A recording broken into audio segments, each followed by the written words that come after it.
అరకు సంతలో ఎన్ని వింతలో, అరకు సంతలో ఎన్ని వింతలో, అరకు సంతలో ఎన్నెన్ని వింతలో.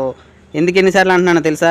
నిజంగా ఈ అరకు సంత అనేది అలాగే ఉంటుందండి. ఎంత ఎంత ఎంత ఎంత ఎంత అద్భుతంగా ఉంటుందంటే, నేనైతే ఇంత పెద్ద సంత, ఇంత అద్భుతమైన సంత, గిరిజనుల సంత అంటే ఇప్పుడు వరకు చాలా చూశాను, కానీ ఇంత పెద్ద సంత అయితే నేను ఎప్పుడు చూడలేదు. చాలా చాలా చాలా చాలా అద్భుతంగా ఉంటుంది. మీకు ఖచ్చితంగా తెలియాలి, ఖచ్చితంగా తెలియాలి. చాలా చాలా చాలా మంచి కంటెంట్ ఉన్న వీడియో కాబట్టి ఖచ్చితంగా మన వీడియోని షేర్ చేయండి, లైక్ చేయండి. కొత్త వాళ్ళైతే ప్లీజ్ సబ్స్క్రైబ్ చేసి సపోర్ట్ చేయండి. ఇంకా మంచి మంచి వీడియోస్ చేస్తానన్నమాట. జస్ట్ ఈ షార్ట్ వీడియోలో చూస్తే సరిపోదండి, మీకు ఫుల్గా ఈ సంత అంతా సుమారుగా మనకి పార్ట్ 1 పార్ట్ 2లు ఉన్నాయి. పార్ట్ 1 అరగంట ఉంటుంది, పార్ట్ 2 20 నిమిషాలు ఉంటుంది. ఖచ్చితంగా మనకి 2 వీడియోలు అయితే చూడండి, మీకు పూర్తిగా తెలుస్తుంది అనమాట. ఎంత అద్భుతంగా ఉంటుందంటే చాలా చాలా చాలా చాలా చాలా మంచి వీడియో చూపించావు తమ్ముడు అనేసి అంటారనమాట. అదేవిధంగా ఏంటంటే చాలా చాలా చాలా కష్టపడతాను కాబట్టి ప్లీజ్ అందరూ సపోర్ట్ చేస్తారని కోరుకుంటున్నాను. చాలా చాలా రిక్వెస్ట్ అండి, చాలా కష్టపడతాను. ప్లీజ్ మన ఛానల్ లైక్ చేసి షేర్ చేసి